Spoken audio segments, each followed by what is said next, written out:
Good evening বন্ধুরা, তোমরা সবাই কেমন আছো? আশা করি সবাই ভালো আছো।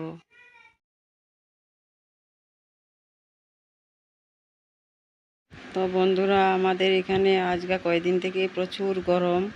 তো কালকে অল্প হাওয়া বাতাস দিয়েছে, আজকে সামান্য একটু বৃষ্টি। তো ওয়েদারটা অল্প একটু ঠান্ডা হয়েছে।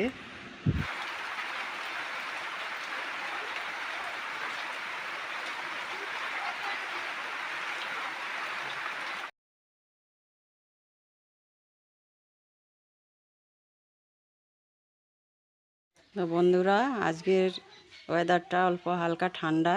তো আজকে আমি রান্না করব মটন পোলাও, মানে পাঁঠার মাংস দিয়ে পোলাও বানাবো। তো তোমরা আমার রেসিপিটা দেখো। আর আমি লং ভিডিও আপলোড দিই নাই, আজকে অনেক দিন হয়ে গেছে। তো তোমরা ভিডিওটা স্কিপ না করে দেখবে। তো মাংসগুলো আমি ভালো করে পরিষ্কার জল দিয়ে ধুয়ে নেব।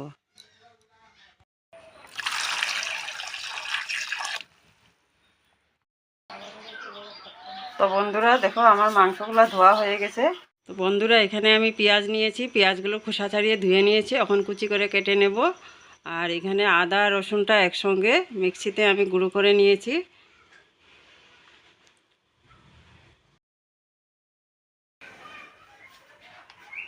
আমি মাংসটা আগে রান্না করে নেব পোলাওয়ের জন্য। তার জন্য দিয়েছি কড়াইতে সরষের তেল।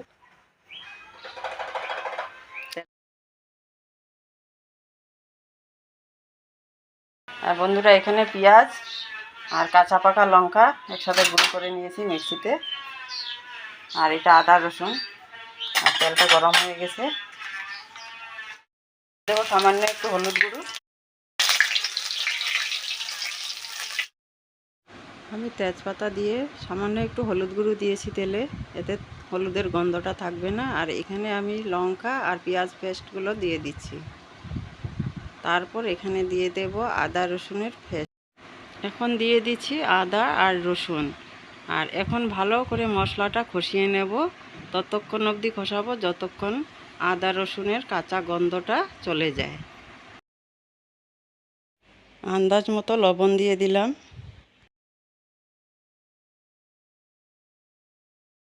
আর এদিকে দেখো বন্ধুরা, এটা গোবিন্দভোগ চাল। আমি ভালো করে পরিষ্কার জল দিয়ে ধুয়ে জলটা ঝরিয়ে নিয়েছি। এখন আমি কড়াইতে ঘি দিয়ে এই গোবিন্দভোগ চাউলগুলো ভাজা করে নেব, হালকা বাদামি ভাজা করে নেব।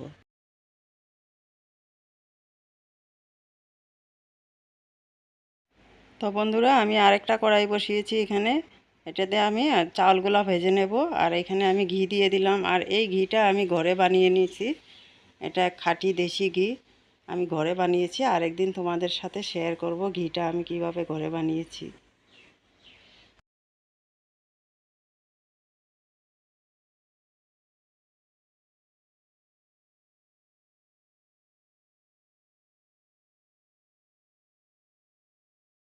তো বন্ধুরা, মশলাটা কষানো হয়ে গেছে। এখন আমি মাংসগুলো দিয়ে দেব। মাংস দিয়ে সামান্য আর একটু হলুদ গুঁড়ো দেব, দিয়ে মাংসগুলো মশলার সাথে ভালো করে মিক্স করে ঢাকা দিয়ে রাখবো।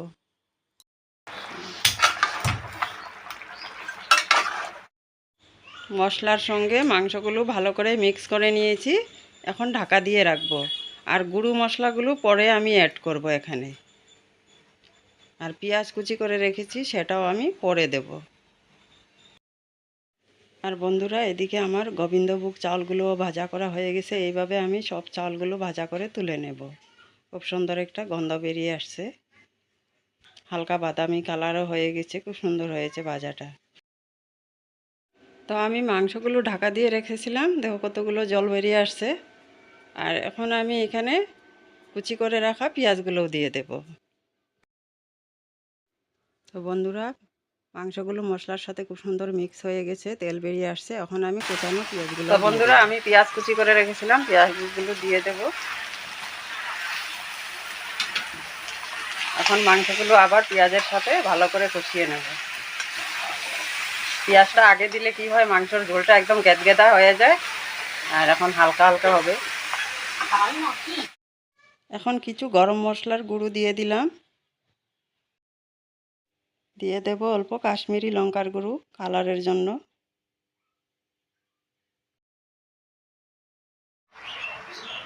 এখন আবার একসঙ্গে মশলার সাথে কষিয়ে নেব মাংসটা। আর বন্ধুরা, পাঁঠার মাংস যত কষানো হয় খেতেও কিন্তু সেরকমই খুব টেস্টি হয়। কষানোর উপরেই মাংস রান্নাটা হয়।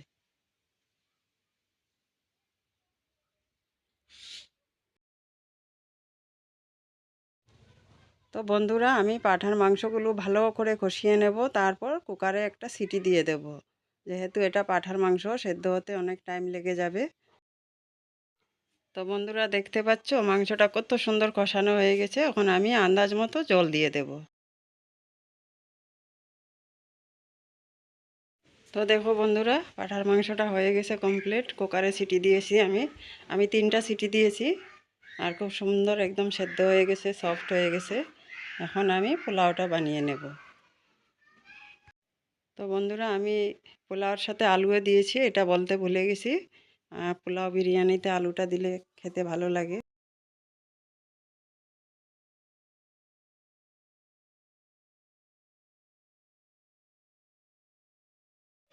তো বন্ধুরা, গোবিন্দভোগ চাউলে এখন আমি এই পাঁঠার মাংসগুলো মিক্স করে জল দিয়ে একসাথে বসিয়ে দেব পোলাওয়ের জন্য।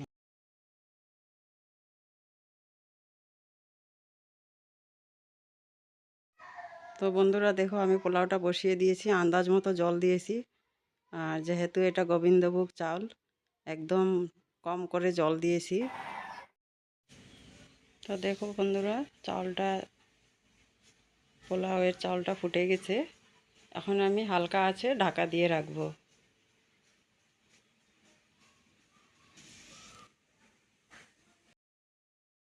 এখন গ্যাসের চুলা আমি মিডিয়াম করে পোলাওটা ঢাকা দিয়ে রাখবো। কম আঁচে খুব সুন্দরভাবে ঝুরা ঝুরা হয়ে যাবে। আর নামানোর আগে আমি আরও অল্প ঘি দিয়ে দেব। যেহেতু চাউলটা ঘিয়ে ভাজা করা, এর জন্য নামানোর আগে আরও অল্প উপর দিয়ে ঘি দিয়ে নামিয়ে নেব।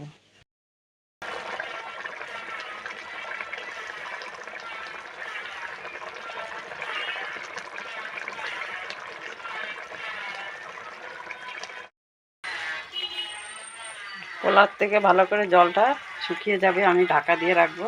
কতটা শুকিয়ে আসছে দেখো।